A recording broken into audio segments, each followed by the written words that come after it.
Welcome back to The Beatdown.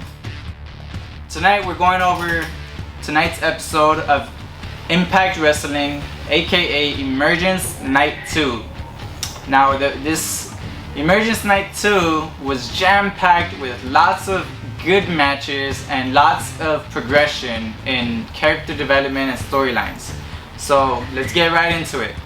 The first match that we had was Eddie Edwards doing an open invitation challenge for anybody to come and challenge him for his Impact World title. And RVD came out and challenged him. So I thought the match was good. I really liked it. There was just one thing that I hated, and I don't understand how Eddie Edwards won. Because the whole match, I saw RVD dominating.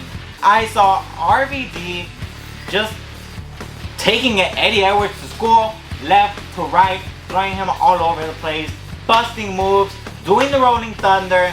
RVD was on a roll. And then Eddie Edwards just does the Boston Knee Party and he wins.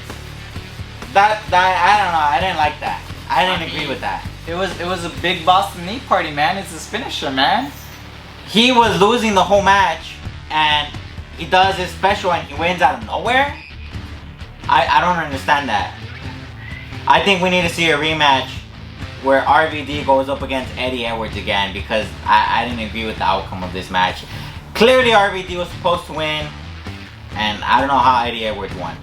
Well, unfortunately for you, I don't think we ever see rematches on these open invitation weekly defending the champion. So I don't think we're going to see RVD get a rematch at all. I think we're just going to see the next competitor, who is Eric Young. Because after the match, you know, Eric Young surely enough interfered. And I do believe I predicted on our predictions video, I predicted that RVD would be the open challenge. And I also predicted that Eric Young was going to come out and do something. Now, I thought he might have done something during the Willie Mack match, but it totally makes sense that he came out during the title defense, because Eric Young has made it clear that he's after the title. And Eddie Edwards just gave him a title opportunity for next week on Impact. Now, one of the things I liked was after the match, we had some promos, and then they came back to the ring. Eddie Edwards was calling out Eric Young, and Eric Young came out, right? And, you know, they said, all right, we're going to fight next week. And then all of a sudden, Eddie Edwards was like, nope, we're not fighting next week. He goes and he rushes RVD. But then we had, of course, all the officials come out from the back, and we had Scott D'Amore came out, and he was trying to break these two up. And I really thought it was funny because Eddie Edwards and Eric Young pushed Scott D'Amore. Now, I think Scott D'Amore came out because, of course, he didn't want this match to happen this week. He wanted it to happen next week.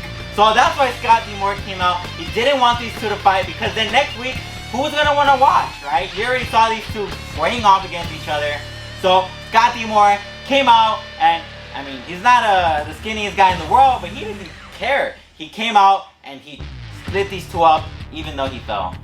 Yeah, I thought it was very interesting. You know, we see a lot of this happening where Scott D'Amore comes in with the security to break up a fight. This is the first time that Scott D'Amore gets impacted on the Impact Zone. I thought that was awesome. You know, it was authentic. Now at this point, I can't tell if that was planned for him to fall like that or not, but who cares? It was cool to see the main guy behind everything be part of the action. Now going to Eric Young, I really like his character development. You know, I think most of the wrestlers on Impact, because of the way that they get to create their own narrative, most of them are good guys, or most of them are fan favorites. Eric Young is being a twist. He's being the hated character by fans, where like fans don't want to see him win. You know, he's insane. He's a madman.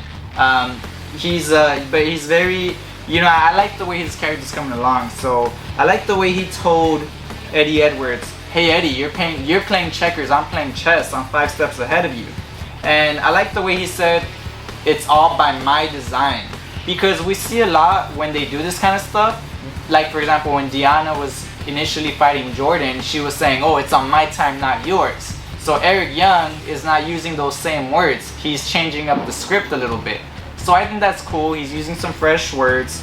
I'm not saying I'm a fan of Eddie Edwards, but I am liking his character because that's something that Impact was lacking. They were lacking that villainous character, that bad personality, the hated character. You know, before they used to have, what was his name? Johnny Impact, Eli Drake. They were kind of like the locker room assholes or douchebags. And, you know, they got out of Impact Zone and, you know, we were kind of missing that. So I think it's really cool what they're doing with Eric Young. He's becoming that villain of Impact Wrestling. Because Sami Callihan, you know, you can kind of say he's kind of a villain as well. But he's more on the fan favorite where you kind of hate what he's doing, but you like him as a wrestler. You know, he's still a fan favorite. So I think it's cool that Eric Young, fresh back into the Impact Zone, and he's getting this villainous character role. So overall for this match, I'm gonna have to give it a thumbs down because I didn't agree with it. It was just random. How do you get your ass whooped the whole match and then just win out of nowhere? I mean, it happens a lot, you know. It happens a lot where one competitor's dominating the first half of the match and bam, one good hit and then everything turns around. That's, you know, it happens.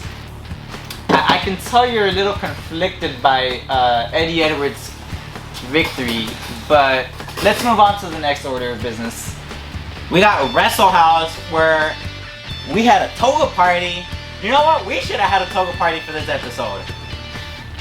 Just to match Wrestle House. So we had an interesting match here. We had Crazy Steve and Johnny Swinger in a blindfold match. This is a new one that I've never seen before, and I thought it was kind of comical. I enjoyed it. You know, it's not something that you're gonna take too serious, but I liked watching it. You know, it just came out of nowhere. Impact is trying new things, and I like it.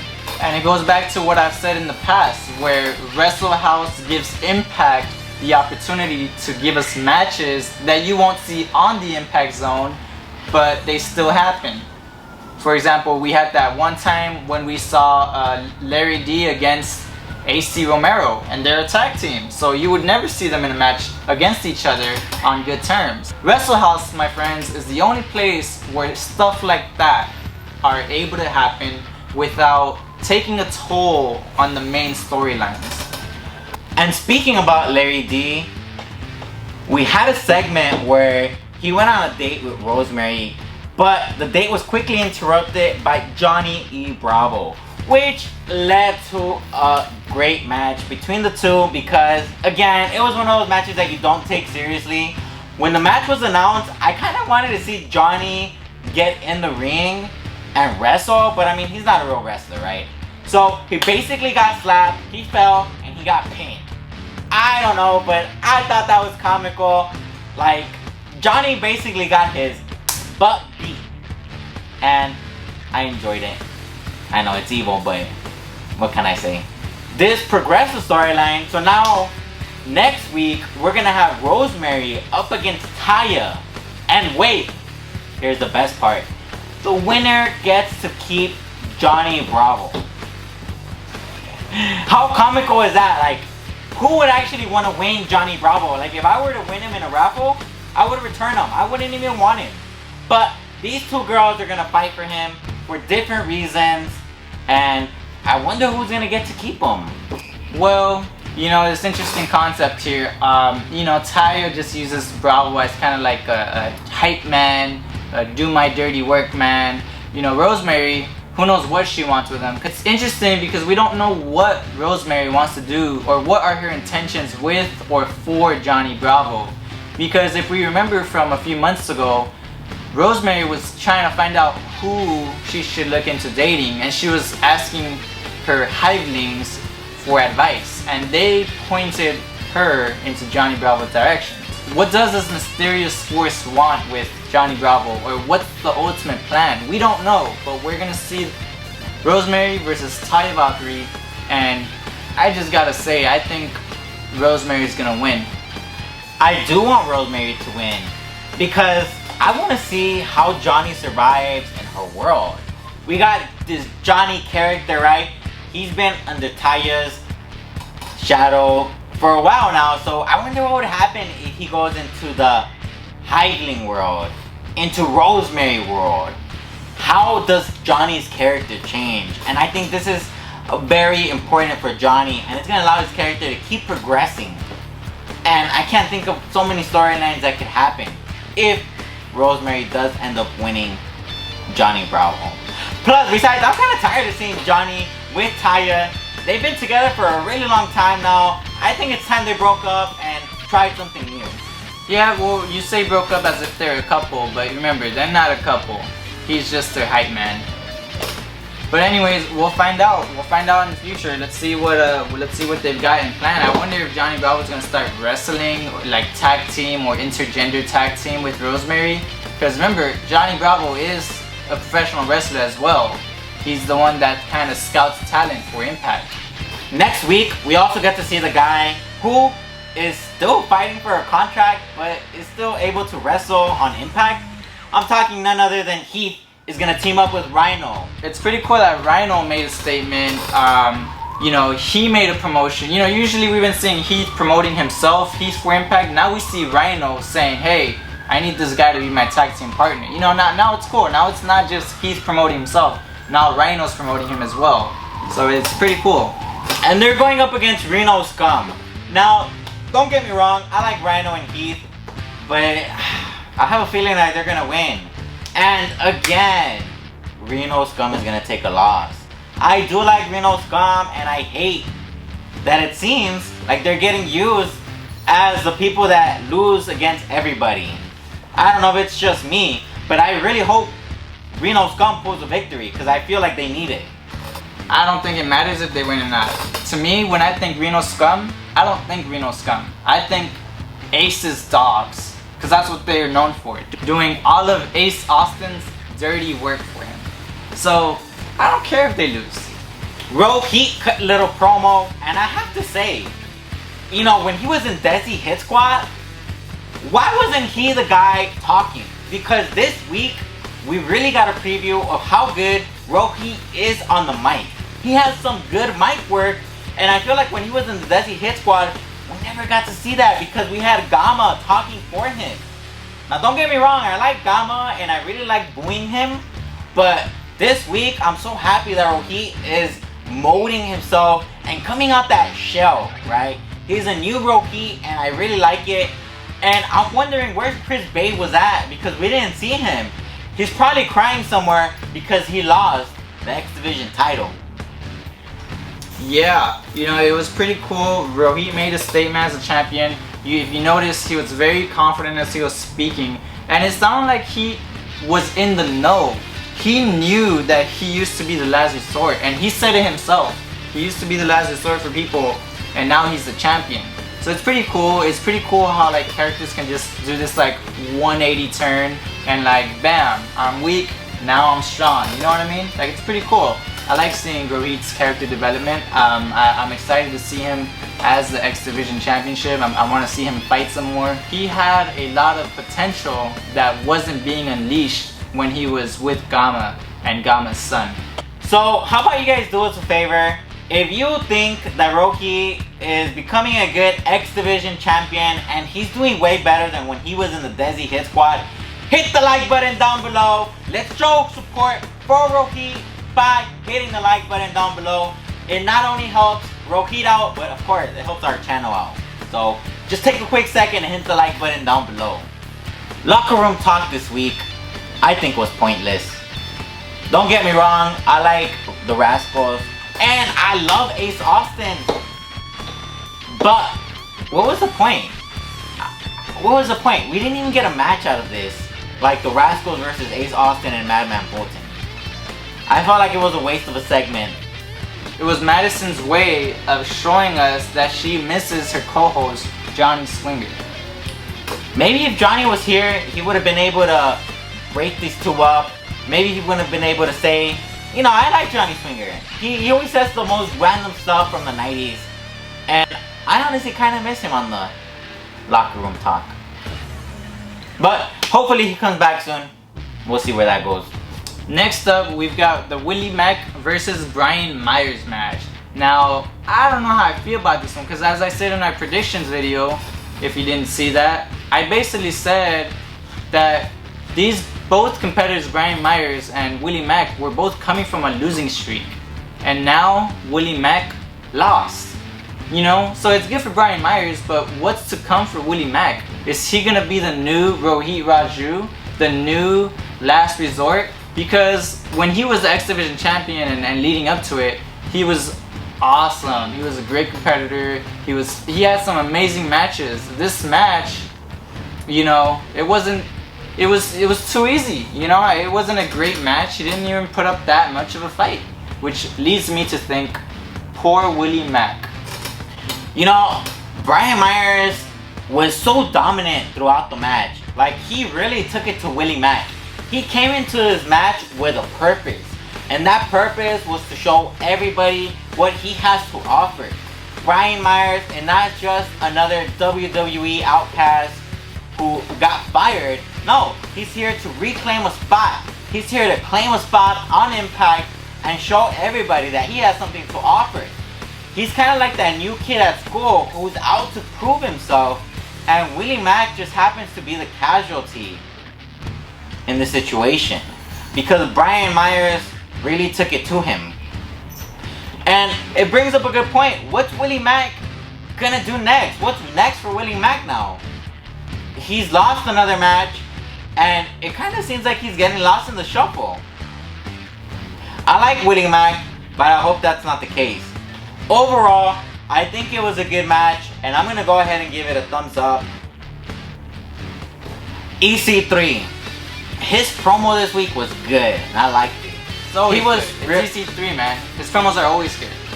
He was reminding everybody of when he won the TNA championship. He beat Kurt Angle for the championship, and he was remembering the good old days, right? Back when he was on Impact Wrestling. And he told us something new, which I'm kind of interested to know what he's gonna do. He said he's gonna destroy the TNA championship. I wonder why. What does this mean? What does this mean? Is he gonna burn it? Is he literally gonna destroy it? And honestly, I was waiting for Moose to come out. Where was Moose at? Why wasn't he looking for his title? We got no glimpse of Moose. I guess it just goes to show us that the title is a prop that Moose doesn't care about. Maybe he doesn't care about it. So I can't wait to see what EC3 is gonna do. Impact just keeps teasing us with EC3. They know we want to see him. And I think this is good because it gives us something to look forward to. And again, it's just building up the hype for when EC3 finally gets in the ring and we finally get to see him in a real match against a real competitor. Speaking about somebody who's lost, Sami gave us a little promo that he's going to go up against RVD next week.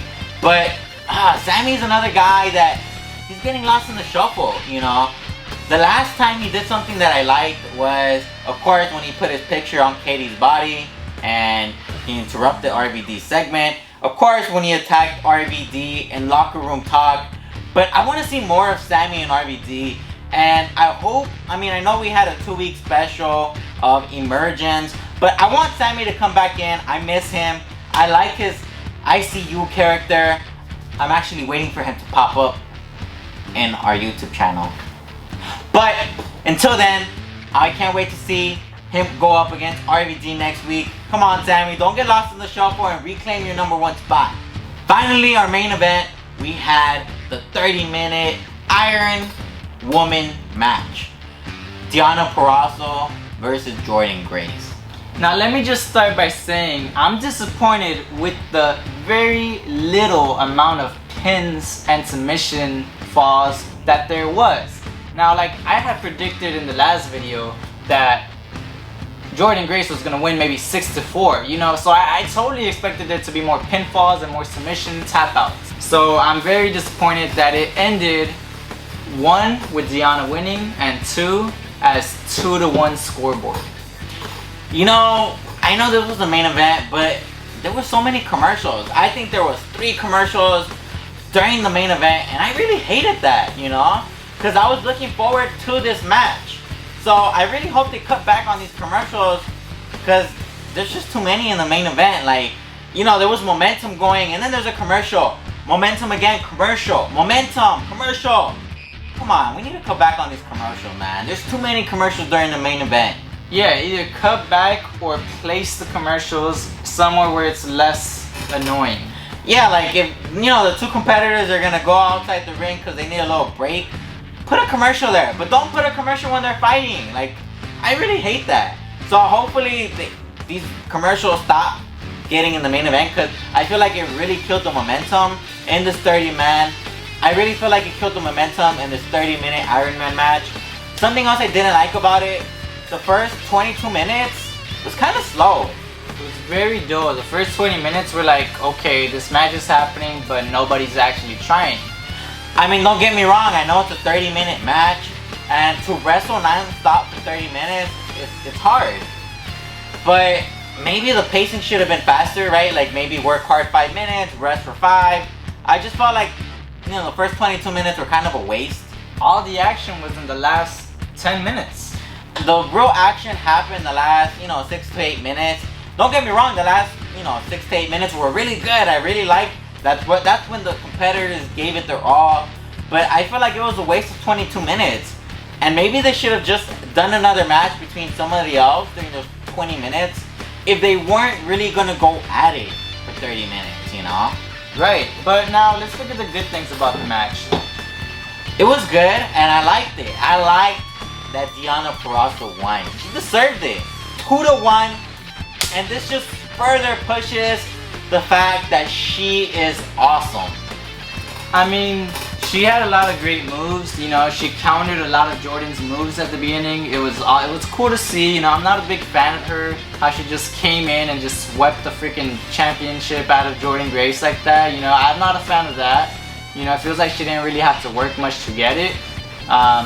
You know, kind of feels like it was handed to her. But, you know, she did some great moves. She had some good counters. You could tell whenever she countered Jordan's moves, Jordan was looking at her like, what are you trying to do? Or like, how are you gonna get out of it? Or like, Jordan was kind of surprised to see how she evaded some of her moves, which was pretty cool to see. But Jordynne Grace had some really good moves as well. Jordynne Grace got her submission level up to Deonna's level almost. I mean, in my opinion, she got her submission move level up to Deonna's because she knows that her opponent was good at submission. You could tell Jordan practiced being the one on the receiving end of the submission moves and how to, you know, maneuver around the ring to get to the ropes better or how to counter better.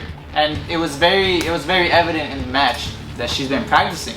But I'm just, you know, why did she have to lose? She was doing so good, and now that she lost, it kind of shows that she's gonna be, you know, last in line for becoming the champion again. Yeah, Jordan is getting pushed down. Now, was it just me, or did you notice that I feel like there's some real tension between Jordan and Deonna? Especially from Jordan. I feel like she really hates Deonna, that she came in and took the title from her.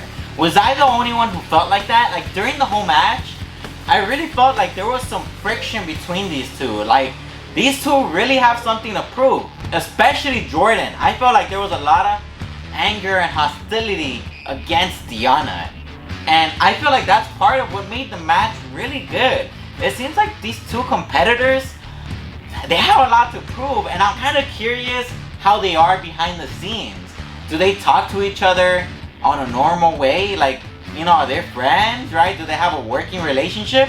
Or is there like some kind of resentment from Jordan towards Deonna?